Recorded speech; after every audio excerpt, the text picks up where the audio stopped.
जय जय विश्व सुख सत्तानंद श्रीमद श्याम नीलकांत महाप्रभु प्रेमानंदे हरिध्वनि बलमन हरिबोल। राधा कृष्ण प्रेमानंदे हरिध्वनि बलमन हरिबोल। श्रीमा माधुर्यमयी देवी प्रेमानंदे हरिध्वनि बलमन। सर्वसाधु गुरु वैष्णव प्रेमानंदे हरिध्वनि बलमन हरिबोल हरिबोल हरिबोल। জানি না কালের ডাকে কাকে কখন সাড়া দিতে হয়, তথাপি যতক্ষণ বেঁচে থাকতে হবে, যতক্ষণ চলাফেরার শক্তি থাকবে, ততক্ষণ তো ঠাকুরের নাম করে যেতে হবে। এই যে ঠাকুরের নাম,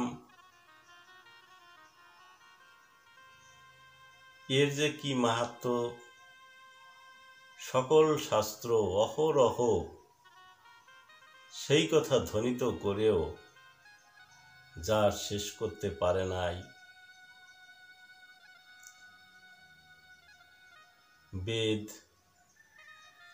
পুরাণ, যত কিছু রয়েছে ঈশ্বরীয় গ্রন্থ, ঈশ্বরীয় মতামত প্রকাশিত গ্রন্থ, যা তাকে আলোকিত করতে সম্পূর্ণ সক্ষম হয়নি। শ্রী গীতায় শ্রী ভগবান কতভাবে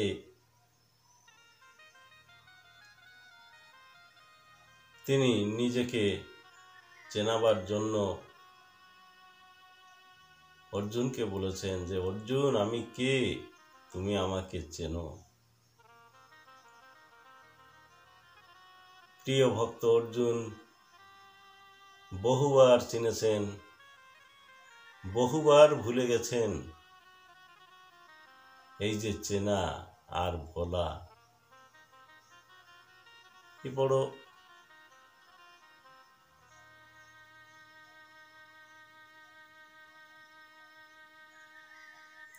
ভাববার বিষয়, চিন্তার বিষয়।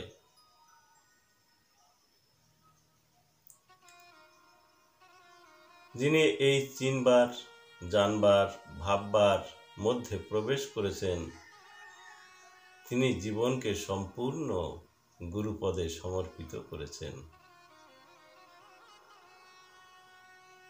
কত কত মহামানব, যাদেরকে আমরা তুচ্ছ বলে জ্ঞান করি, সেই সকল মানবের মাঝে এত সুন্দর সুন্দর গুণ ভগবান খচিত করে রেখেছেন। এ বড় ভাববার বিষয়। কাকে দিয়ে তিনি যে কোন কাজ করিয়ে নেন, এইটাই বড় আশ্চর্যের বিষয়। যখন মহামানবগণ আসেন, তার পার্শ্বদগণকে তিনি আগে পাঠিয়ে দেন, যাও ক্ষেত্র প্রস্তুত করো।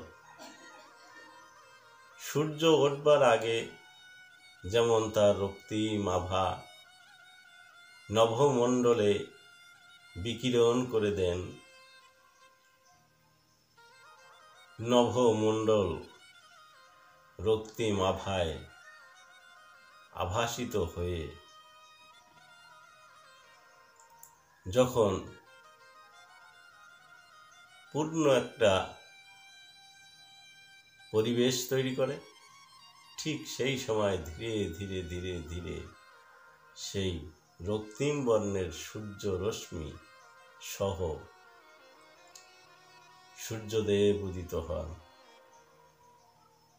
ঠিক তেমনি আমাদেরই মাঝখানে ছোট ছোট মহামানব দিগকে পাঠিয়ে দিয়ে পূর্ণ মহামানব পরবর্তীতে আবির্ভাব হন। তা না হলে সেই মানুষকে চিনবে কে, সেই মানুষকে জানবে কে? সে যারা চিনবে, যারা জানবে, সেই সকল মানুষগুলোকে আগে পাঠিয়ে দেন, যাও ক্ষেত্র প্রস্তুত করো, আমার আগমন ঘটবে। এই হলো ঠাকুরের লীলা। তাই আমরা বাংলাদেশে যখনই শ্রী শ্রী হরি ঠাকুরের, শ্রী শ্রী গুরু ঠাকুরের আবির্ভাব দেখেছিলাম, তখন এক ঝাঁক মানুষ এসেছিলেন। পূর্ণ সত্তা নিয়ে পূর্ণভাবে তিনি বিকিরণ করে গেছেন তার আলোক রশ্মি। যেমন গোলক পাগল, তারক, মহানন্দ, অশ্বিনী, এই সকল পাগল আগে এসে পূর্ণ পাগলের মেলা তৈরি করেছিলেন। এদেরকে ঝাঁকের মানুষ বলা যায়। এক ঝাঁক মানুষ, এক ঝাঁক মহাপুরুষ নিয়ে পূর্ণ ব্রহ্ম হরিচাঁদ ঠাকুর, গুরুচাঁদ ঠাকুরেরা এসেছিলেন। সেই ডালের মাঝখানে আর একজন পূর্ণ সত্তা শ্রী শ্রী সত্যানন্দ পরমহংসদেব, তিনিও ছিলেন। কোনো এক ফাঁকে মহিরুহের কোনো এক সূক্ষ্ম শাখায় তিনি স্থান নিয়েছিলেন।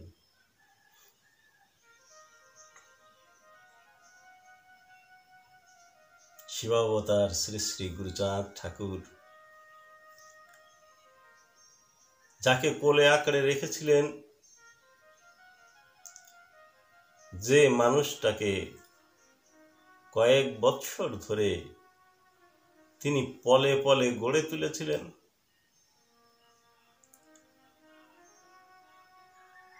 প্রথম জীবনই গঠনের জীবন। প্রথম জীবনটা মানুষের যেভাবে গঠিত হয়, সেই জীবনটাই শেষ জীবন পর্যন্ত চলতে থাকে। তাই আজকে ঠাকুর সত্যানন্দ পরমহংসদেবের জীবনে যত কিছু গঠন সত্তা ছিল, সবই আমার গুরুচাঁদ ঠাকুরের দান।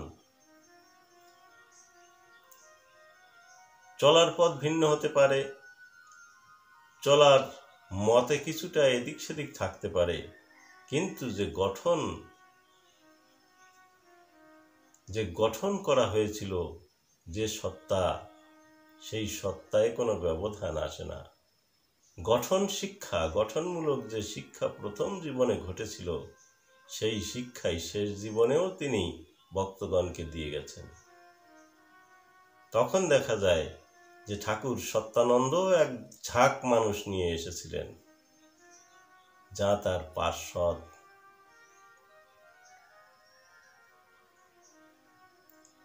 সেই পার্ষদদের মধ্যে তার প্রিয় শিষ্যগণের মধ্যে যেমন স্বামী রামানন্দ ব্রহ্মচারী, স্বামী বীরানন্দ ব্রহ্মচারী, স্বামী অসীমানন্দ ব্রহ্মচারী, স্বামী নিত্যানন্দ ব্রহ্মচারী, স্বামী বিপুলানন্দ গোস্বামী, এমনি করে পরবর্তীতেও দেখা যায় বাংলাদেশ থেকে যখন এপারে এসেছেন, তখনও দেখা যায় এমনি ভালো ভালো মহামানব তৈরি হয়েছেন তাঁরই চরণ ছায়ে।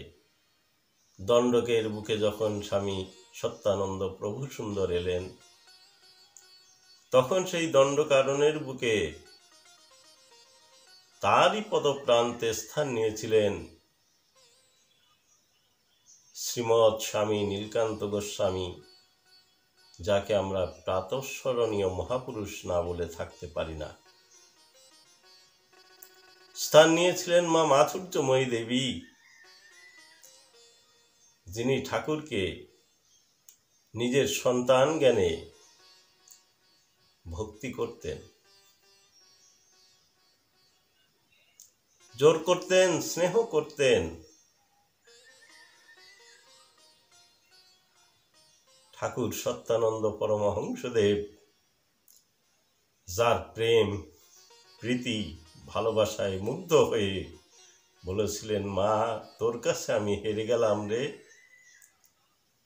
তোর গুরু ভক্তির কাছে, তোর ব্রত পালনের কাছে আমি দাঁড়াতে পারলাম না মা,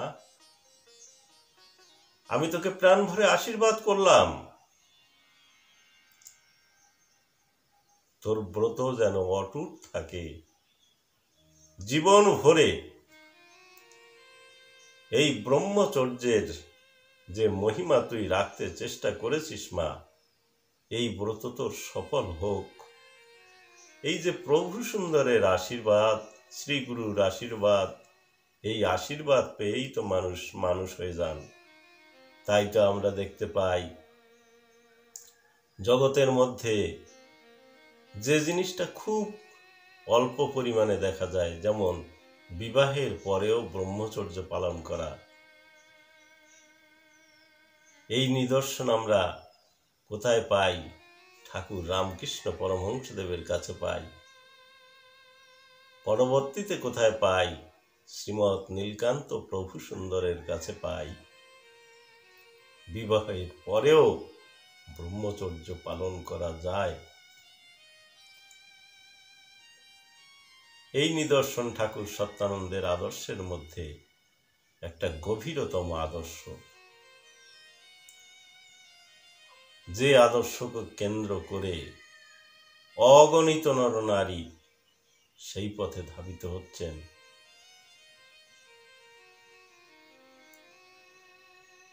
এই ঝাঁকের মানুষের কথা বলছিলাম।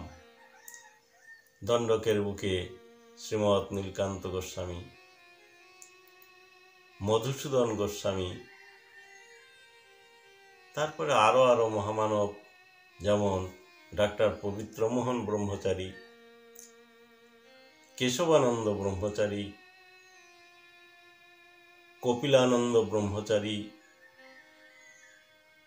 এইভাবে কত ব্রহ্মচারী, কত গোস্বামী ঠাকুর সত্যানন্দের পদপ্রান্তে মাথা নুইয়েছিলেন, তা হিসাব করে বলা যায় না। তাই এই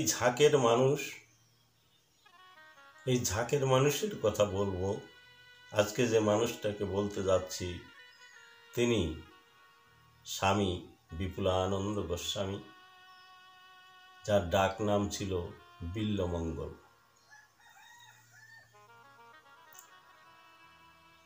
ইনি শেষ জীবনে গার্হস্থ্য আশ্রমে প্রবেশ করেছিলেন। প্রথম জীবনে ঠাকুর সত্যানন্দের সঙ্গে জীবনকে অতিবাহিত করেছিলেন বহুকাল। যতদিন ঠাকুর বেঁচে ছিলেন ততদিন তিনি সঙ্গ নিয়েছিলেন। যখন চলে গেলেন তারপরেও তিনি আশ্রমের সঙ্গে সক্রিয়ভাবে জড়িত ছিলেন। চাকরি পেয়েছিলেন, চাকরি করতেন। প্রথম জীবনে যখন চাকরি পাননি, পড়ার জীবন, তখন সেই পড়ার জীবনে ঠাকুর সত্যানন্দের সঙ্গে তিনি ওতপ্রোতভাবে জড়িত ছিলেন। কেননা ঠাকুর সত্যানন্দ এবং তিনি দুজনই সুখ ঠাকুরের অনুগত, সুখ ঠাকুরের অনুগামী, একই গুরু, দুজন গুরু ভাই। কিন্তু পরবর্তীতে যেভাবে চলাফেরা হয়েছে, তখন ঠাকুর সত্যানন্দকেই তিনি গুরু বলে মেনেছিলেন। বাংলাদেশে যখন আশ্রম প্রতিষ্ঠা হয়, বাথানবাড়ির আশ্রম, তখন একটা বটের চারার প্রয়োজন ছিল। এই প্রয়োজনটা কার মধ্যে ছিল? এই প্রয়োজনটা ছিল বিপুলানন্দ গোস্বামীর মধ্যে। তখন তিনি বিবাহের জীবনে প্রবেশ করেননি। এই বিপুলানন্দ বিল্বমঙ্গল তখন ঠাকুরের হাকে ডাকে সবসময় পাশে থাকতেন। তা আশ্রম হয়ে গেলে বললেন, স্বামীজি এখানে একটা বটের চারা লাগাতে পারলে খুব ভালো হতো, একটা বট গাছ হলে। ঠাকুর বললেন, ঠিক আছে, তোমার যদি তাই ইচ্ছা হয়ে থাকে তাই হবে। কত খোলা প্রাণ! তোমার যদি তাই ইচ্ছা হয়ে থাকে তাই হবে। একদিন বললেন, চলো নদীর পাশ দিয়ে একটু বেরিয়ে আসি। দুজন চললেন। চলতে চলতে নদীর পাশে যখন দাঁড়িয়েছেন, দেখে দূর থেকে একটা পানার ঝাঁক কচুরি ফানার ঝাঁপ আসতেছে। আসলে পর ধীরে ধীরে সেইটে কুলে এসে লাগলো। তার মধ্যে একটা বটের চারা দেখা যাচ্ছে। যখনই বটের চারা দেখা যাচ্ছে তখনই বিপুলানন্দ খুব আনন্দ করে উঠল, স্বামীজি বটের চারা, স্বামীজি এ দেখুন একটা বটের চারা। বলে ওই তো, ওই বটের চারাটা নিতে হবে। ওই বটের চারাটা তুমি বলেছিলে না আশ্রমে একটা বটের চারা লাগালে ভালো হয়, এইটা না। তখন বিপুলানন্দ যে চারাটাকে নেয় এবং যত্নের সঙ্গে সেইটি নিয়ে আশ্রমে রোপণ করা হয়। রোপণ করা হলে এরও অনেক লীলা রয়েছে এই বট বৃক্ষের। যারা বাথানবাড়ি আশ্রমে গেছেন তারা দেখে এসেছেন। ওই বট বৃক্ষটা বাথানবাড়ি আশ্রমে লাগালে পরে ওর ডালপালা সব অন্য লোকের জমিতে, মজুমদারদের জমিতে চলে যেত। মজুমদাররা খুব অভিযোগ করত ঠাকুরের কাছে, ঠাকুর তোমার জন্য আমাদের অনেক জমি নষ্ট হয়ে যাচ্ছে। তখন বললেন ঠিক আছে, আমি ব্যবস্থা করছি। একটু সময় নিলেন, নিয়ে বটগাছকে বললেন যদি তোমার ডাল না কাটতে হয় তাহলে তুমি আশ্রমের দিকে ঘুরে যাও রাতারাতি। আজ যদি ডাল কেটে দিলে তুমি খুশি হও, আগামী দিন কাটা হবে। তখন মহাপুরুষের কথা, এ তো বৃক্ষ কেন, জীব জন্তু পশু পক্ষী সবাই শোনে। রাতারাতি ডালগুলো সব ঘুরে ঠিক আশ্রম সীমানা পর্যন্ত চলে এলো। আশ্চর্য বিষয়, চলে এলো। পরের দিন সকালে সব ফাঁকা, মজুমদারদের জমি পুরো পরিষ্কার, ওখানে আর কোনো ঝামেলা নেই। এইভাবে হয়েছিল। তো এই যে বৃক্ষটি, এটি স্বামী বিপুলানন্দ গোস্বামী এবং ঠাকুর সত্যানন্দ দুজন মিলেই এর ব্যবস্থা করেছিলেন। এই যে ঝাঁকের মানুষ, তাই না, ঠাকুরের সকল কাজে ইনি সাহায্য করতেন। যেমন দেখা যায় কি, একটু জমি নিতে হবে, তখন ঠাকুর এপারে চলে এলেন। এপারে চলে এলে পরে উল্টোডাঙায় একটুখানি জমি নিয়েছিলেন 15 কাঠার মতো। সেই জমিতে একটা ছোট্ট ঘর করেছিলেন। আশ্রম ঠিক বলা যায় না, তবু আশ্রমের সূচনা ওখান থেকেই হয়। নিয়েছিলেন। সেই জায়গার উপরে মানায় না, মানে লোকজন এত পরিমাণে আসতে শুরু করলো, আর ওপার থেকে উদ্বাস্তুরা এপারে এসেছেন। তারা এসে যেভাবে ঠাকুরের কাছে আবদার আপ্যায়ন করেন, ঠাকুরও তাদের মনের কথাগুলো বুঝে, তাই না, নিজের সমস্ত সুখ শান্তিকে বিসর্জন দিয়ে তিনি যখন জনকল্যাণে ঝাঁপিয়ে পড়েছিলেন, শ্রীমৎ গুরুচাঁদ ঠাকুরের আদেশে, যাও তুমি দুস্থ নিপীড়িত মানুষের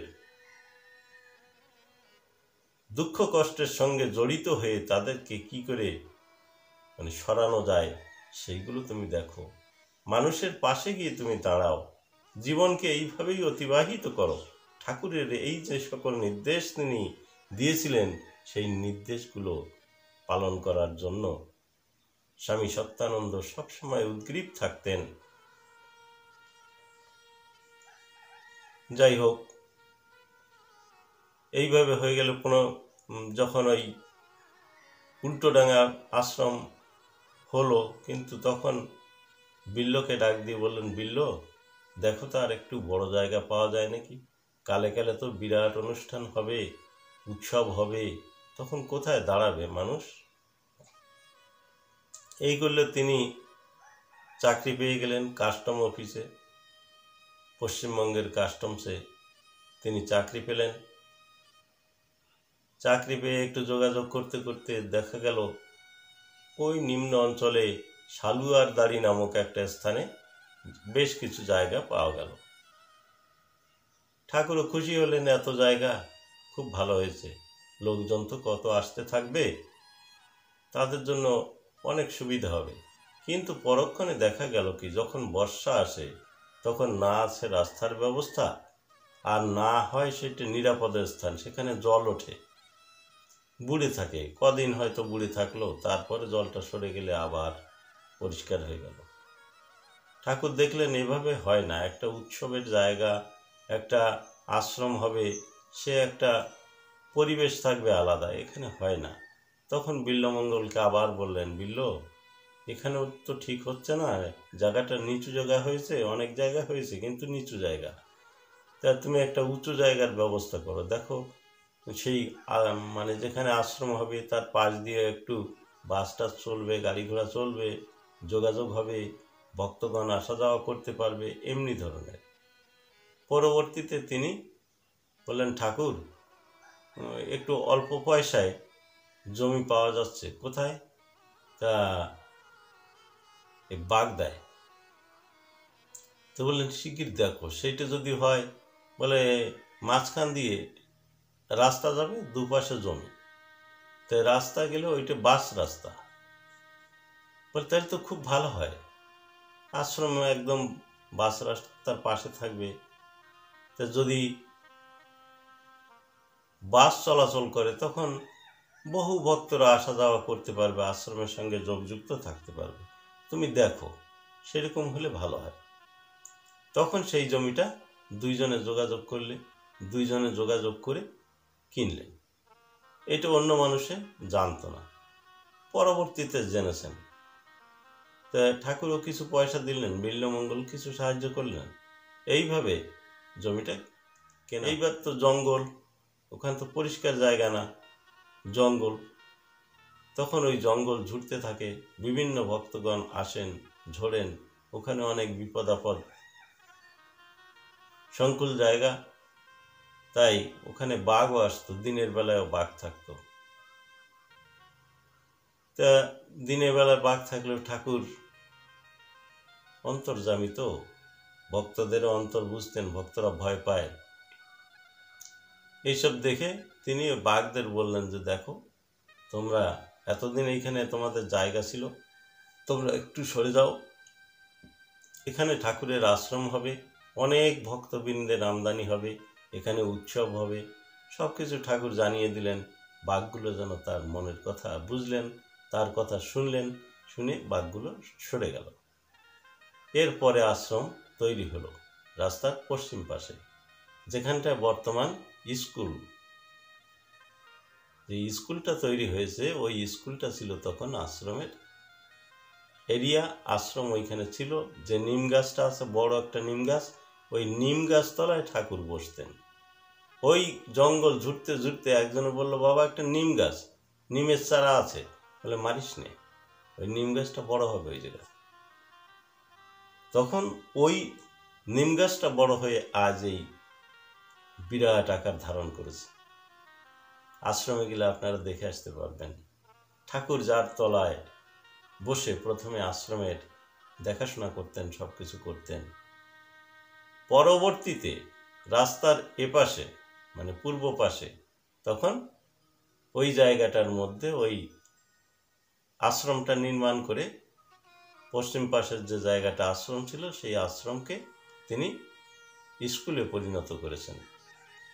ঠাকুরের বহুদিনের ইচ্ছা ছিল স্কুল তৈরি করতে হবে, কেননা ঠাকুরের প্রথম জীবনের আদর্শ গ্রহণ করবার কালে গুরুচাঁদ ঠাকুর এই যে শিক্ষার দিকে নজর দিয়েছিলেন, সেই নজর ঠাকুর সত্যানন্দের মধ্যেও ছিল।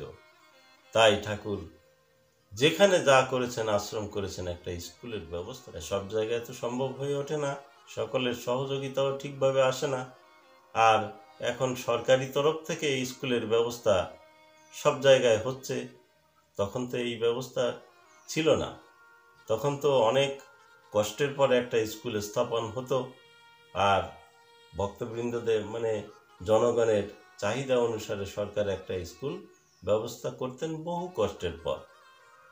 কিন্তু গুরুচাঁদ ঠাকুর সরকারের কাছ থেকে আদেশ নিয়ে যেভাবে স্কুল তৈরি করেছিলেন, বহু স্কুল তৈরি করেছিলেন দুস্থ মানুষদের সুস্থ করবার জন্য, তাই না, পড়াশোনা শেখাবার জন্য, তাদেরকে জ্ঞানের আলো জেলে দেবার জন্য তিনি বহু জায়গায় স্কুলে স্থাপন করেছিলেন। সেই সময় ঠাকুর সত্যানন্দ ছিলেন গুরুচাঁদ ঠাকুরের কাছে, আর সেই যে আদর্শটা তিনি গ্রহণ করেছিলেন, তাই পাখান্জরে যে আশ্রম আছে ঠাকুরের, সেই আশ্রমেও বিদ্যালয় দেখা যায়। এই যে আশ্রমটা বাগদা আশ্রম, বাগদা আশ্রমেও বিদ্যালয় রয়েছে, বড় বিদ্যালয়, সরকারও অনুদান দেন এখনো। এইভাবে যে কাজগুলো করা হয়, বিপুলানন্দ পাশে ছিলেন। আর এই বিপুলানন্দ যখন পাখান্জরে স্বামীজি চলে আসেন, একটা আশ্রম করা হয় সেখানে ছত্তিশগড়ে, তাই না, শান্তিনিকেতন, শান্তিকুঞ্জ, যেটা ঠাকুর সত্যানন্দ প্রভু সুন্দরের শ্রীহস্তে রচিত নরনারায়ণ সেবাশ্রম শান্তিকুঞ্জ, সেইখানেও বিপুলানন্দ আসতেন। ঠাকুর ধীরে ধীরে তার নিত্যধামে গমন করলেন। তারপরেও সেই ঢেউ, সেই যে ভালোবাসা, সেই যে প্রেম, সেই যে প্রীতি, সেই যে আকর্ষণ ঠাকুর ছড়িয়ে গিয়েছিলেন, আজও মানুষ তার জন্য বিভোল হয়ে থাকে। আজও প্রতি বর্ষ মকর সংক্রান্তি যোগে ভক্তগণ যোগে জাগে, তাই না, সেই আশ্রম অঞ্জনার কুলে যে পৌঁছান। ক্ষীণ স্রোতা অঞ্জনা বিভিন্ন জায়গায় বাদবন্দি হয়ে এখন আর স্রোত নেই। ঠাকুর যখন ছিলেন তখন স্রোত ছিল। এটা আশ্রমটা গঠন হয়েছে ঠিক একটা তেমাথায় বললে চলে, তে মোহনায়। 3 দিক থেকে নদীর ধারা চলেছে,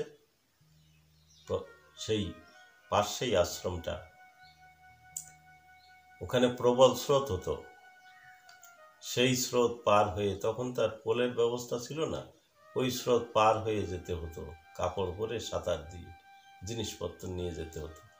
অনেক কষ্টের পরে আশ্রমটা আজ এই রূপ নিয়েছে।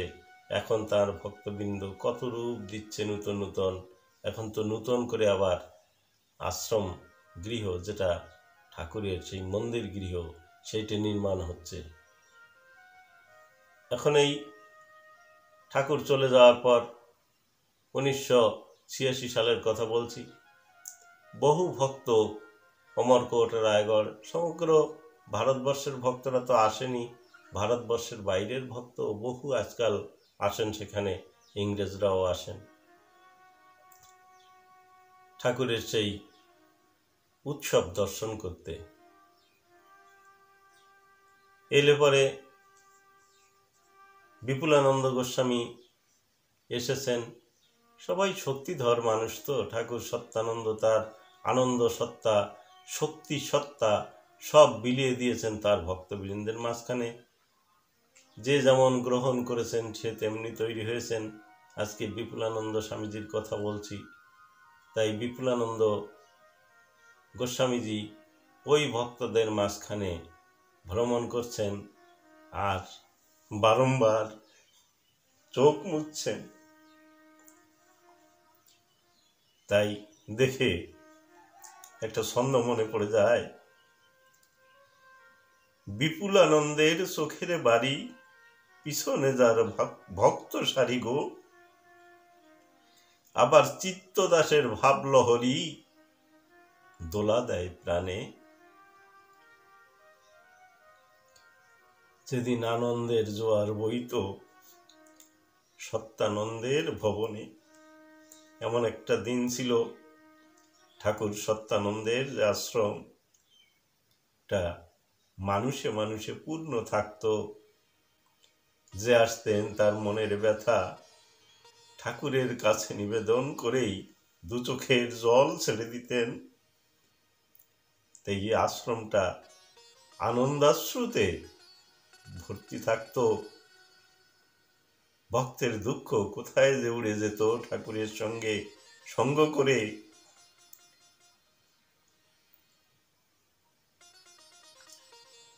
তা তো আপনারা দেখেছেন, যারা বয়োজ্যেষ্ঠ রয়েছেন, যারা বয়স্ক রয়েছেন, তারা অনেকে দেখেছেন এই দৃশ্য। আমরা দেখেছি ঠাকুর শ্রী নীলকান্তের সামনে যে মানুষ যখন বসতেন, প্রেমাশ্রুতে ভেসে যেতেন, ঠাকুরের মুখের কথা যখন শুনতেন, ঠাকুর যখন তার গুরু মহারাজ শ্রীমৎ স্বামী সত্যানন্দ পরমহংসদেবের কথা বলতেন, তখন ভক্তদের কান্নার ঢলে, চোখের জলে সে স্থানটা মুখরিত হয়ে উঠত। আজও সেই প্রেমের নিদর্শন কোথাও কোথাও পাওয়া যায়, কচিত।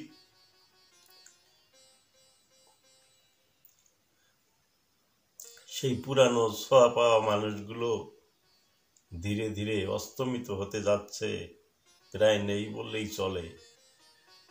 ঠাকুরকে যারা গান শুনিয়ে আনন্দ দিতেন, দণ্ডকের গায়ক শৈলেন, মহেন, এসব মানুষগুলো ছিলেন, তারা ঠাকুরকে গান শোনাতেন। এগুলো ঝাঁকের মানুষ। তাই লিখতে গেলে, কলম ধরলে এই সকল প্রাতঃস্মরণীয় মহামানবদের কথা মনে এসে যায়। লিখতে থাকি, জানি না কি লিখছি। আশ্রম থেকে বহু বই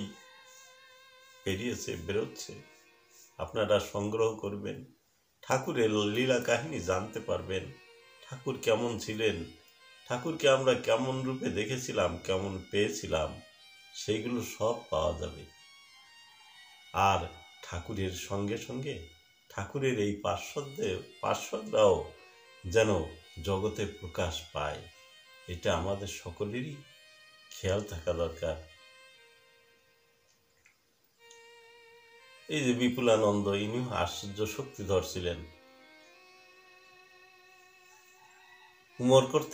উমরকোট অঞ্চল থেকে রতন বলে এক ভক্ত, সে ওই আশ্রমে ঘোরাঘুরি করছে তখন ওই উৎসবের মধ্যে।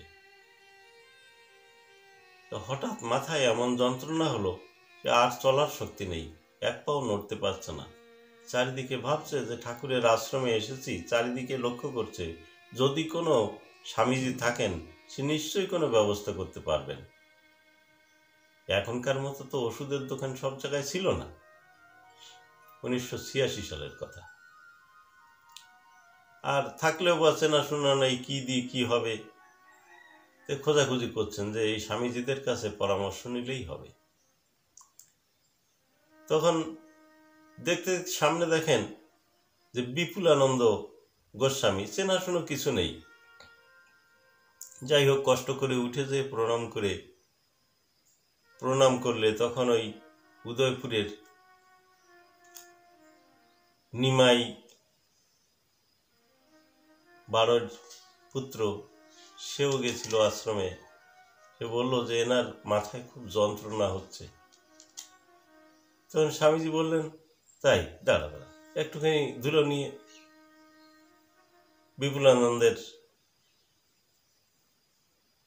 বিপুলানন্দ একটুখানি ধুলো নিয়ে ওই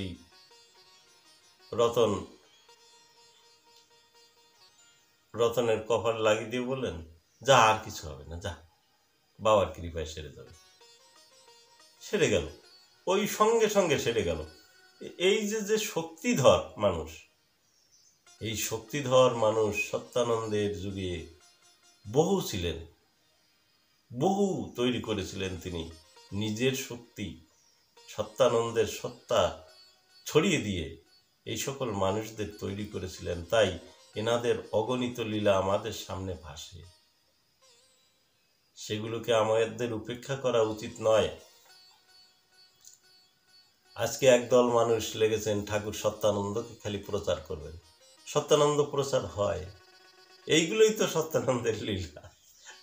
এগুলোকে বাদ দিলে সত্যানন্দের প্রচার হয়?